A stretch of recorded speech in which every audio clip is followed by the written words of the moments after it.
서해를 마주한 우리나라와 중국이 7년 만에 배타적 경제수역 협상에 나섰습니다. 우리 이호도 해역 문제를 포함해 협상 테이블엔 난제들이 수두룩해 보입니다. 네, 한국과 중국의 배타적 경제수역 협상 쟁점과 전망을 강준영 한국외국어대 중국학과 교수와 함께 짚어보겠습니다. 안녕하십니까? 네, 안녕하십니까? 안녕하세요. 네, 먼저 그 배타적 경제수역이라는 게 영해하고는 좀 다른 개념이죠? 그렇습니다. 우리가 일반적으로 영해는 이제 12해리 정도고요. 네. 배타적 경제수역은 200해리인데 그 지역에서 아주 쉽게 말씀드리면 경제적 주권을 행사할 수 있는 지역이다. 예를 들면 해상생물을 조사한다든가 자원을 탐사한다든가 뭐 인공섬을 건설한다든가 네. 그러니까 실질적으로 영해는 아니지만 거의 영해에 준하는 그런 주권을 행사할 수 있는 지역이기 때문에 이렇게 모든 국가들이 관심을 갖고 있는 겁니다. 그렇군요. 이 이제 중국과 협상을 이번에 이제 벌이는 해역이 구체적으로 어디고 또 이번 협상이 왜 이렇게 중요한지 좀 먼저 좀 설명을 해주십시오. 네, 뭐 지도에도 지금 나옵니다만은 보시면 아시겠습니다만은 우리 제주도 밑에 이제 마라도라는 섬이 우리의 기점입니다. 거기에서부터 이어도까지 약 한 147km가 떨어져 있고요. 중국은 동도라는 섬에서 247km가 떨어져 있습니다. 네. 그러면 우리가 주장하는 이 배타적 경제수역은 노란 선으로 돼 있고 지금 저 분홍색이 중국이 주장하는 네, 저 붉은색이 예, 중국이 붉은색이. 주장하는. 그 저렇게 되다 보니까 저 가운데 지역을 어떻게 관리할 거냐를 놓고 이제 문제가 되는 거죠.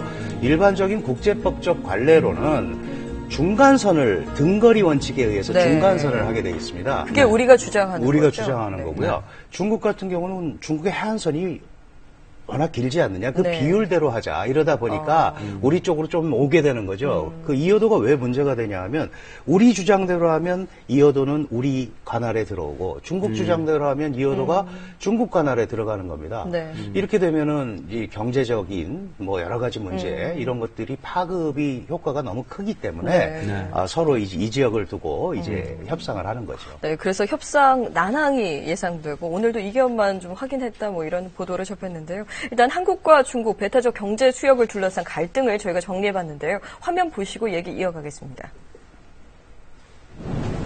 네, 마라도 서남쪽 149km에 있는 이어도는 우리 배타적 경제수역 이이지에 위치해 해양과학기지까지 설치되어 있습니다.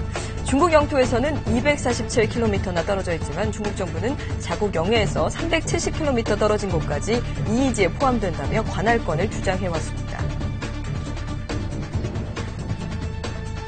苏人礁的归属呢，需要通过双方通过谈判来加以解决。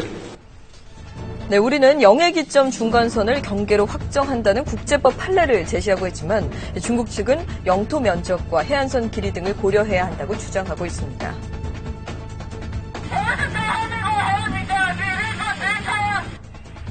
네, 우리나라에서 불법 조업을 하던 중국 선원들이 대나무 깃대를 휘두르며 강력히 저항합니다. 네, 결국 저항을 뚫고 배에 오른 해경에 검거됐는데요. 불법 조업하는 중국 어선만 한 해 2만여 척으로 추산되는 등 지속적인 외교 문제로 불거지고 있습니다.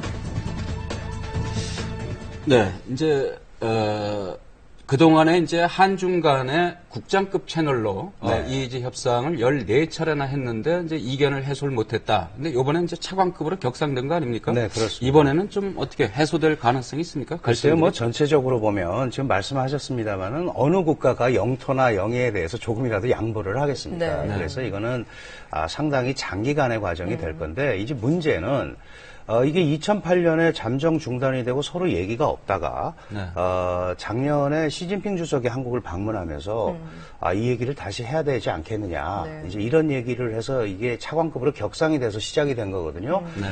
그러니까 상당히 저는 의미가 있다고 생각을 합니다. 왜냐하면 이게 지금 우리가 이어도를 놓고 얘기를 하고 있지만 우리 서해 바다에 소위 그 해양 경계 획정도 다 포함이 되는 건데 실제로 거기에는 우리 남방한계선, 북방한계선, 북한과의 관계가 있습니다. 그러니까 실제 중국이 그런 제안을 한 것은 한국을 국제법적 파트너로 보겠다라는 의미를 갖고 있는 거기 때문에 매우 중요합니다. 근데 문제는 이제 그 내부적인 내용에 대해서는 지금 말씀하신 대로 서로 평행선을 갈 수밖에 없죠. 그러나 그냥 놔둘 수는 없기 때문에 서로 여기에 대해서 대화와 협상을 계속해야 됩니다.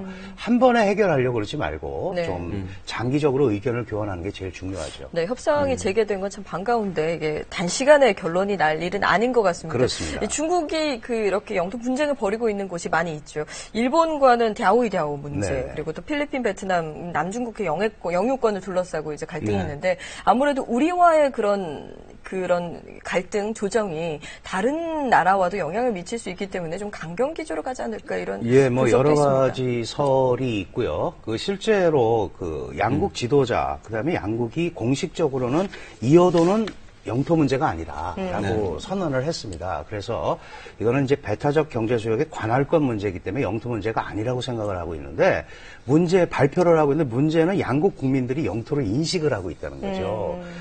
우리 국민 감정으로 보면 뭐 제주도에서 이어도 얘기부터 시작해서 우리가 해양과학기지도 만들었고 그건 우리 거다라고 생각을 하고 있는데 이게 영토가 아니다 그러면 얘기가 잘 안 되는 겁니다.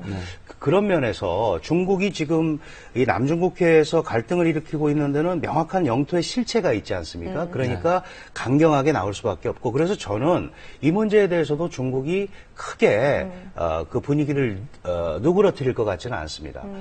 우리도 마찬가지죠. 우리도 이 영토 문제는 한번 양보하면 그게 사실 우리 독도 문제에서도 보지 않았습니까? 그 독도가 이전에 암초였다, 이러면서 지나오는 바람에 지금 아주 여러 가지 복잡하게 됐거든요. 네. 그래서 이 문제는 그거와는 별개로 이어도 문제만을 놓고 분명하게 우리의 주장을 해야 되는 이제 그런 상황이고, 결국은, 초반전에는 상대방의 강경한 입장들, 이견, 이런 게 계속 부닥치면서 갈 수밖에 없고, 그거를 우리도 자연스럽게 받아들여야 됩니다.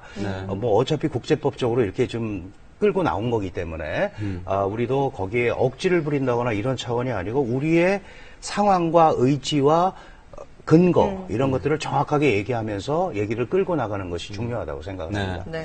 중국의 이제 우리 서해 불법 조업 문제를 좀 짚어봐야 되겠는데요.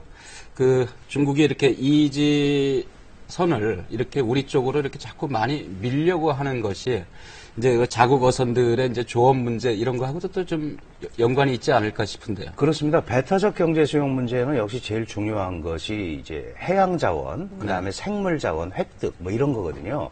중국은 잘 아시다시피 급속한 공업화로 인해서 연안 지역이 전부 오염이 됐습니다. 그러다 보니까 이제 밖으로 나가야 되는 거거든요. 근데 마침 이제 우리나라, 그 다음에 일본 수역이 걸려 있는 겁니다. 이런 문제를 우리와만 겪고 있는 게 아니고 일본과도 똑같이 겪고 있거든요. 그러다 보니까 조금이라도 좀 멀리 나가고 우리가 이미 어업협정에서 잠정 조치 수역이라는 걸 마련했고 1,600척만 허가를 해줘서 거기 와서 조업을 하라고 그러는데 2만 척씩 와서 지금 하고 있단 말이죠. 네. 그렇기 때문에 중국에서는 그러죠. 우리가 이거를 단속을 안 하는 게 아니고 어민들이 나가는데 어떡하느냐 이제 자꾸 네. 이런 식으로만 얘기한단 말이에요. 근데 이런 계기를 통해서 분명하게 우리의 의지도 밝히고 이거는 바로 우리 어민들의 생존권과 직결이 되어 있는 그렇죠. 겁니다. 예, 그렇기 때문에 지금까지는 이렇게 왔더라도 해양 경계 획정을 계기로 이런 이제 불법 조업 문제, 이 문제도 어떤 규범을 마련하는 네. 그런 단초가 됐으면 좋겠습니다. 이렇게 갈등을 빚는 거 보니까 이어도의 가치가 엄청나다라는 걸 또 반대로 또 해석할 수 있는데요. 그렇습니다. 어떤 의미가 있나요? 사실은 이제 중국이 그전에는 별 반응이 없다가 2006년부터 네. 사실 이 이어도에 굉장히 관심을 갖기 시작을 하거든요. 잘 아시다시피 중국의 해양 강국화, 남중국해 진출과 연결이 되어 있는 겁니다. 네. 굉장히 중요한 해상 교통로고요. 또 하나는 어마어마한 자원이 묻혀 있다는 거죠. 우리가 저 이어도라는 작은 암초가 200캐리면은 그 양쪽으로 400km 이상의 이게 네. 확보가 되는 거잖아요. 그러니까 엄청난 영토의 개념을 갖고 있기 때문에 그 지하 자원이나 이런 문제 때문에 서로 전혀 네. 양보를 할 수가 없는 겁니다. 네, 마지막으로 간단히 하나만 좀 더 여쭤보겠습니다. 이제 이번 협상이 7년 만에 재개됐는데 이번 협상에서 우리가 이것만은 꼭 지켜야 된다. 이런 어떤 마지노선 같은 건 뭐가 있을까요? 예, 사실은 우리가 이제 중국과 여러 부분에서 협조를 해야 되고, 이거를 조금 이렇게 해주면 중국이 혹시 이런 걸 또 주지 않겠느냐, 이제 이런 생각들을 하고 있을 수도 있습니다. 왜냐하면 북한 문제라든가 여러 가지가 복잡하기 때문에. 근데 그런 차원이 아니고, 이 영해나 영토 문제는 바로 그걸 놓고 현장에서 그 부분만 논해야 됩니다. 그러니까 다른 부분을 끼지 말고 그 부분에 관해서 우리의 의지와 이런 것들을 분명히 전달하는 게 중요하다. 저는 그렇게 생각합니다. 네, 좋은 말씀입니다. 예, 오늘 말씀 고맙습니다. 네, 고맙습니다. 감사합니다. 부산에서 기초생활보장 수급자인 80대 할머니가 30여 년을 아껴 모은 1,000만 원을 대학에 장학금으로 기부했습니다. 네, 올해는 형편이 어려워서 1,000만 원만 내니 어려운 이웃을 위해 써달라며 노부부가 김해시청에 찾아온 뉴스도 있었습니다. 네, 다들 어렵지만 함께 나누는 따스함. 올해 사랑의 온도탑 눈금이 100도 이상 올라가면 좋겠습니다. 시사진단 오늘 여기서 마치겠습니다. 여러분 고맙습니다.